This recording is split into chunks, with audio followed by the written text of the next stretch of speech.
उत्कर्ष गुप्ता सभी स्वागत करता हूँ अपनी यूट्यूब चैनल। इसका नाम है उत्कर्ष अमेजिंग वर्ल्ड। जैसा कि आप जानते हैं कि जल्दी ही हर बोर्ड्स के एग्ज़ाम शुरू होने वाले हैं, स्पेशली क्लास 10th और क्लास 12th वाले तो जानते ही हैं इस चीज़ को।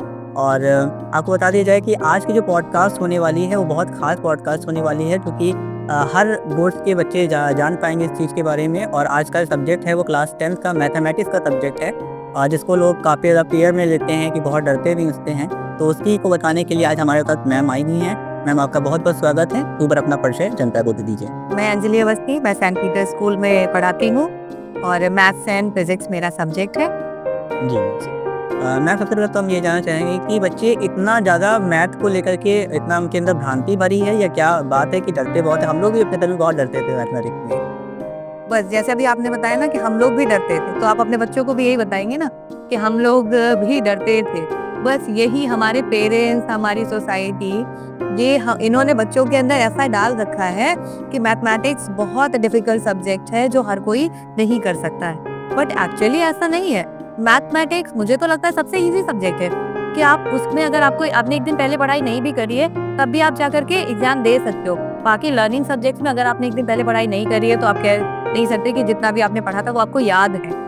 बट मैथ्स ऐसा एक सब्जेक्ट है, अगर आपको कॉन्सेप्ट्स क्लियर है, बेसिक चीजें आपको क्लियर है, तो आप बिना परेशान हुए, बिना दोबारा से रिवाइज किए हुए भी एग्जाम दे सकते हो। जी मैम। मैम, कैलकुलेशन को कैसे तेज़ करा जा सकता है? कैलकुलेशन बहुत ज़्यादा बच्चों की वीक हो जाती है, तो वो पेपर देखिए, कैलकुलेशन में बेसिकली अब बच्चों ने क्या, जब से मोबाइल फोन का बहुत यूज करने लगे तो वो बेसिकली कैलकुलेटर्स का यूज करते हैं। जितना ज्यादा कैलकुलेशन करेंगे उतना कैलकुलेशन स्ट्रांग होगी। और जब भी कैलकुलेशन करें तो इतना ऐसे पेज पे ना करें, क्योंकि कैलकुलेशन बेसिकली बच्चे रफ पेज पर करते हैं और रफ पेज में इतना जंबल कर देते हैं कि वो अपनी ही हैंडराइटिंग नहीं समझ पाते हैं। जी, इस कारण ये ऐसा है। मैम, अगर बात करें तो प्रीवियस ईयर पेपर कितने ज़्यादा हेल्पफुल हो सकते हैं बच्चों के लिए? प्रीवियस ईयर पेपर्स बहुत इंपॉर्टेंट है, जो बच्चों को एक एग्जाम का पैटर्न, क्वेश्चंस का टाइप, ये सारी चीजें इनसे बच्चों को पता चल जाती है। और उससे टाइम मैनेजमेंट, जब प्रीवियस ईयर पेपर्स बच्चे सॉल्व करेंगे तो उन्हें पता चल जाएगा कि हाँ, वो कितने टाइम में कितना पोर्शन सॉल्व कर सकते हैं, किस क्वेश्चन को कितना टाइम देना है। जी मैम। मैम, अगर कहा जाए टाइम मैनेजमेंट बहुत ज़रूरी होता है मैथमेटिक्स के पेपर में। अधिकतर देखा गया सीबीएसई बोर्ड का हम लोग रिव्यू लेते हैं, बच्चे कहते हैं पेपर छूट रहा है हमारा। स्पेशली 10th और 12th वाले बच्चे कहते हैं कि मैथ का पेपर छूट रहा है। तो ये पेपर का डिज़ाइनिंग ऐसा किया है कि बच्चे समझ नहीं पा रहे हैं कि ऐसे मैनेज करना है। एक्चुअली बच्चों के साथ ये प्रॉब्लम है, जैसे उन्हें एक क्वेश्चन सॉल्व किया, उन्होंने उनका क्वेश्चन कंप्लीट नहीं हो रहा है, उनका पूरा सॉल्व नहीं हो रहा है, तो वो उसी क्वेश्चन को लेके बैठ जाते हैं, उसके आगे वो देखते ही नहीं है।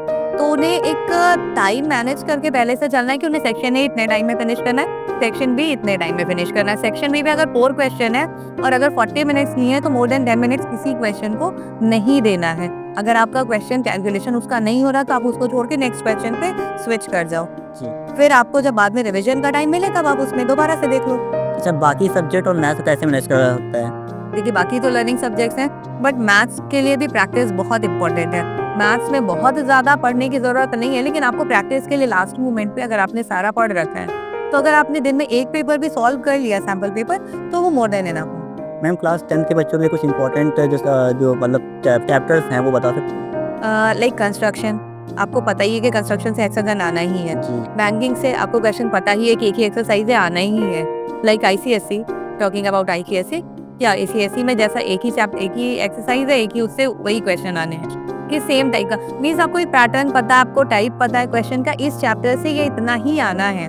तो वो चीजें अगर आप पहले से प्रिपेयर कर लोगे तो आप इजीली मार्क्स गेन कर सकते हो। या जिनको लगता है कि वहाँ मार्क्स में मैथ्स में पास नहीं हो सकते, वो एटलीस्ट पास मार्क्स तो बहुत आराम से गेन कर सकते हैं। मैम, बहुत लोग होते हैं जो कि जैसे ट्रिग्नोमेट्री होता है तो उसको रटना शुरू कर देते हैं। बहुत लोग मैथ को भी रट के पेपर दे देते हैं। स्पेशली हमने सुना है कि लड़कियों की आदत ज़्यादा होती है, सी रट के वो चली जाती हैं और दे आती हैं, लिखाती हैं। तो ऐसा होना करना चाहिए? नहीं नहीं, बिल्कुल भी मैथ्स लर्निंग सब्जेक्ट है ही नहीं, तो आप लर्न क्या करोगे? आप एक से फॉर्मूले कुछ भी चीज आप लर्न नहीं कर सकते हो।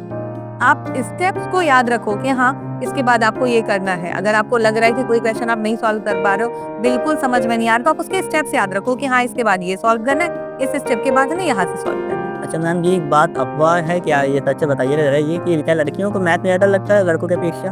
अब देखिए, मैं ही मैथ्स में हूँ, मैं भी लड़की हूँ जी। और मैं तो यही बता रही हूँ कि नहीं, अब ये पहले हो सकता हो जैसा भी कहा जा रहा है, लेकिन अभी आज के टाइम पे तो लड़के लड़कियां सब बराबर हैं। और मुझे तो लगता है लड़कियां लड़कों के कंपैरेटिवली हम लोगों की क्लासेस में ज्यादा स्ट्रांग है मैथ्स में। मैम लास्ट में पूछना चाहेंगे आपसे कि प्रीवियस ईयर पेपर लगाएं तो कितने सालों का ये लगा सकते हैं प्रीवियस ईयर पेपर? देखिए अभी तो जैसे एग्जाम का पैटर्न चेंज हो गया है, लास्ट ईयर से पेपर का पैटर्न बिल्कुल ही चेंज हो गया कि एमसीक्यूज बढ़ गए हैं, एजर्शन रीजनिंग क्वेश्चंस बढ़ गए हैं।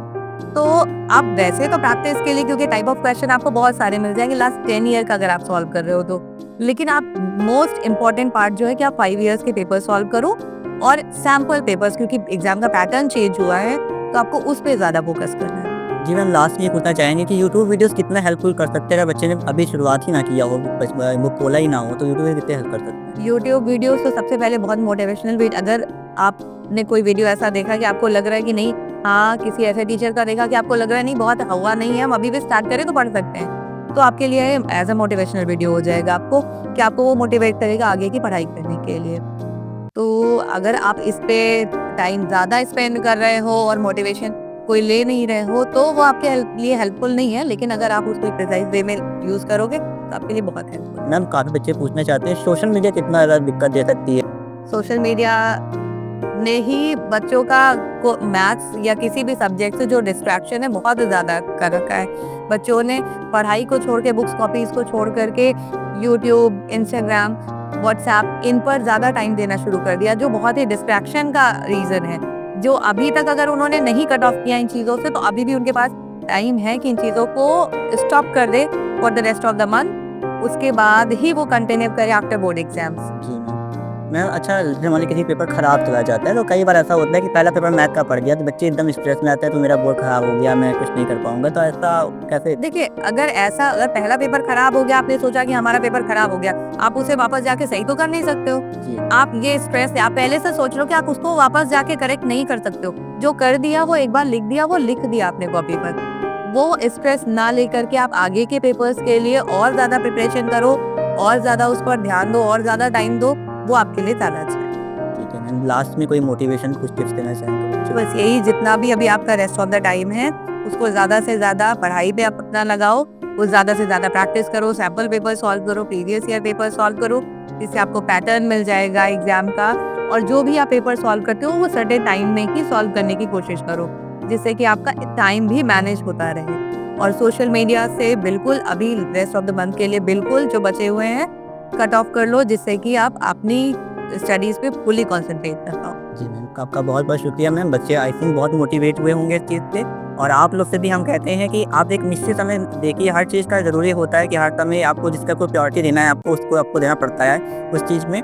तो आप सभी का बहुत बहुत शुक्रिया, धन्यवाद मैम, आपका बहुत बहुत शुक्रिया, नमस्कार।